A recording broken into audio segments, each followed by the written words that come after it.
Merhaba arkadaşlar, kanalıma tekrar hoş geldiniz. Bugün sizlerle çok güzel bir battaniye modeli paylaşacağım. Modelimi ben 3 renk üzerine kuracağım. İp olarak Nako minnoş bebe yünü kullanıyorum. Tığ olarak da şöyle 4 numara tığla yapacağım. 5 numarayla da yapabilirsiniz. Takılma yapmıyor. Yani bu ip için söylüyorum. Daha kalın ipler kullanırsanız tığınızın biraz daha kalınlaşması gerekiyor. Bu çok kalın bir ip değil. Kullanan arkadaşlarım biliyorlardır. Nako'nun bebe yünü biraz daha ince. Kartopuna göre daha ince bir ip örneğin. O şekilde 4 numarayla ya da 5 numarayla rahatlıkla örebileceğiniz bir ip. Evet, şimdi modelimizin yapımına hemen geçelim fazla lafı uzatmadan. Bu arada arkadaşlar, kanalıma abone değilseniz kanalıma abone olarak bana destek verirseniz çok sevinirim. Aynı zamanda zil butonunun üzerine tıklayarak oradan tüm seçeneğini seçerseniz yeni yüklediğim videolarımdan hemen haberdar olabilirsiniz, bildirim alabilirsiniz. Şimdi ben modelime zincir çekerek başlıyorum. Çok sımsıkı bir zincir çekmiyorum. Örgümün taban kısmında hani toparlama yapmasın diye tabii çok seyrek bir zincirde çekmiyorum. Şöyle orta sıklıkta hızlı bir şekilde zincirimi çekeyim. Birlikte modelimizin yapılışına başlayalım. Evet, şimdi bakın sıramın sonuna geldim.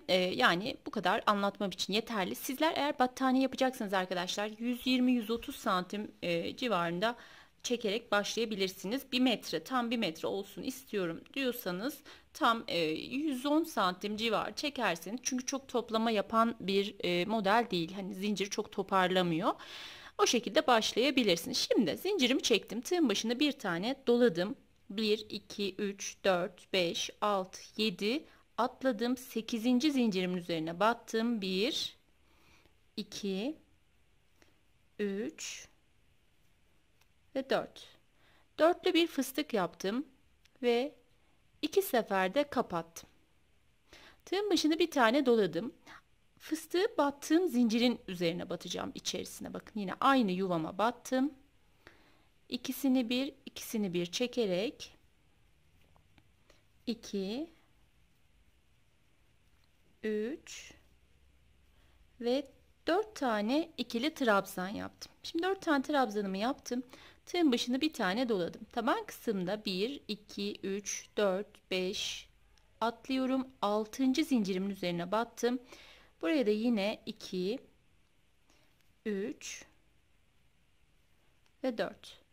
Dörtlü bir fıstık yaptım. 2 seferde kapattım. Şimdi 2 seferde kapattık. Tığın başını bir tane doladım. Aynı yuvamın içerisine batıyorum. İkisini bir çekerek 2, 3 ve 4 tane ikili trabzan yaptım. Tığın başını bir tane doladım.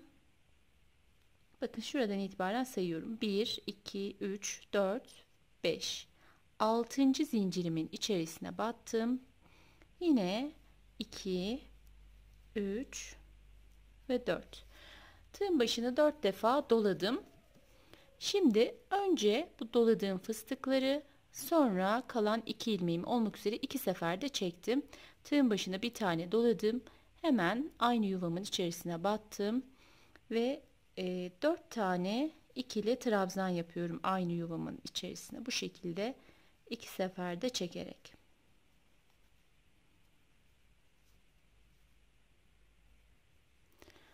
Evet arkadaşlar, şimdi bakın sıramın sonuna geldim. Tığın başında bir tane doladım. Şimdi burada yine şöyle yapıyorum. Sıramın sonundayım. 1, 2, 3 tane atladım. 4. zincirimin içerisine battım. İkisini bir çektim. 1, 2, 3 zincir çektim ve arka tarafını çevirdim. İp değiştirirken hani sıkıntı olmasın diye, çünkü hep aynı yönden örmemiz gereken bir model. Örneğin bazı modeller burada ipimi bırakıp buradan devam edebiliyorum. Bu model öyle olmuyor arkadaşlar, denk gelmez. O yüzden buradan kaldığım yerden hep devam etmem gerekiyor. Şimdi 3 zincirimi çektim. Tığın başına bir doladım. Şimdi burada 4 tane trabzan yapmıştık. Buradaki ilk 2 trabzanın arasına battım. 1, 2, 3 ve 4. Şimdi dörtlü bir fıstık yaptım. Yine 2 seferde kapattım. Tığın başını bir tane doladım. Aynı yuvam içerisine battım. 1, 2, 3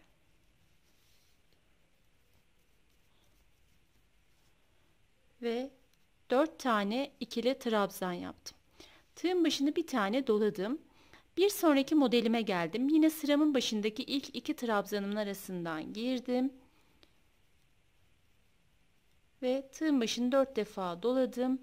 Önce fıstıkları, sonra 2 ilmeği olmak üzere 2 seferde çektim. Tekrar tığın başını bir doladım ve aynı yuvamın içerisine 1, 2,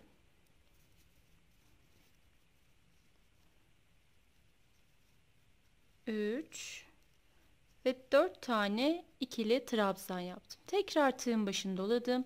Bir sonraki modelime geldim. Yine ilk iki trabzanın arasına girdim. Dörtlü fıstık yaptım. 2 seferde kapattım.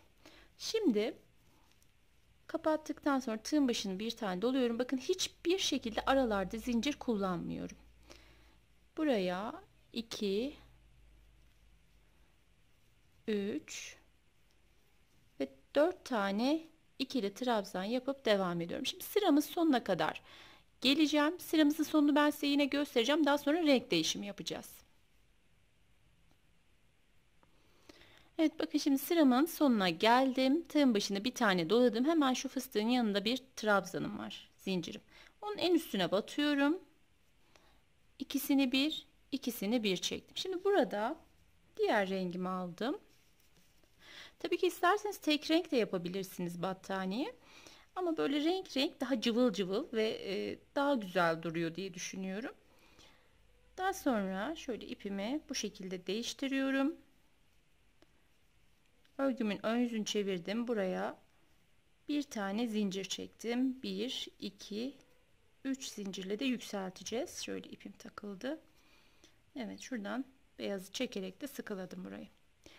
Şimdi zincirlerimi çektim. Tığın başına bir tane doladım. Bakın burada benim 4 tane trabzanım var. İlk iki trabzanımın arasını şöyle açıyorum. Bakın buradan girerek 2, 3 ve 4. Dörtlü bir fıstık yaptım. Şimdi fıstığı kapattım. Sonra kalan 2 ilmeğimi kapattım. Böylece 2 seferde kapatmış oldum. Tığın başına bir tane doladım. Aynı yuvamın içerisine battım. İkisini bir, ikisini bir çekerek 2, 3 ve 4 tane ikili trabzan yaptım. Şimdi 4 tane ikili trabzanımı yaptım. Hiçbir şekilde aralarda zincir yok. Tığın başına doladım. Buradaki 2 tane trabzanım var. Onun arasına giriyorum. 1, 2, 3 ve 4. 4 kez dolayarak tığın başını, bakın dörtlü bir fıstık yaptım ve bu şekilde 2 defa da kapattım. Şimdi 2 seferde kapattıktan sonra yine tığın başını doladım. Bakın fıstığımızı kapattıktan sonra hiç zincir çekmiyoruz. Yine aynı yere, aynı yuvanın içerisine girdim. 1, 2, 3 ve 4 tane ikili trabzan yaptım. Tığın başını tekrar doladım. Bir sonraki yuvama geldim. Buraya batıyorum. Önce dörtlü bir fıstık yapıyorum. 2 seferde kapattım. Tığın başını doladım ve aynı yuvamın içerisine 1, 2, 3 ve 4 tane ikili trabzan yaptım. Bu şekilde arkadaşlar modelim sıramın sonuna kadar devam ediyor. Şimdi isterseniz sıra sonlarında bitirmek, burada ipinizi kopararak bu şekilde renginizi de değiştirebilirsiniz. Yani her sırasını farklı renk yapmak isterseniz bence öyle de gayet güzel olabilir. Onu da deneyebilirsiniz. Şimdi ben sıramın sonuna geleyim. Şu kapanışı yine göstereceğim. Evet, bakın şimdi sıramın sonuna geldim. Tığın başını bir tane doladım. Şu fıstığın yanında bakın buradan zincirle yükselttiğimiz kısım var. Hemen en üstüne batarak şöyle, çok sıkı yapmışım. Pardon arkadaşlar. Evet, şuraya batıyorum. İkisini bir çektim. Şimdi her sırada rengimizi değiştirsek nasıl durur? Ben size onu da göstereyim. Hemen mesela burada değiştirelim rengimizi. Ama söylediğim gibi hep kaldığımız yerden devam edelim. Örneğin benim sıram burada bitiyor. Hani bazı modellerde buradan da gidebiliyoruz. Bu modelde yapmayın arkadaşlar. Bunu hep kaldığınız yerden devam ederek yapmanız gerekiyor. Şimdi bu şekilde rengimi değiştirdim. Döndüm. Buraya batarak şöyle sabitliyorum. 3 tane zincir çektim. Şimdi 3 zincir çektim. Tığın başına bir tane doladım. İlk iki trabzanımın arasına böyle bakın arasındaki yuvaya girerek dörtlü bir fıstık yaptım ve 2 defa da kapattım. Tığın başına bir tane doladım. Yine aynı yere battım. 1 2 3 ve 4 tane ikili trabzan yaptım. Tekrar tığın başını doladım. Bir sonraki iki trabzanımın arasına girdim. 1 2 3 ve 4. Yine dörtlü bir fıstık yaptım. 2 seferde kapattım. Tığın başına bir doladım ve aynı yuvamın içerisine 1 2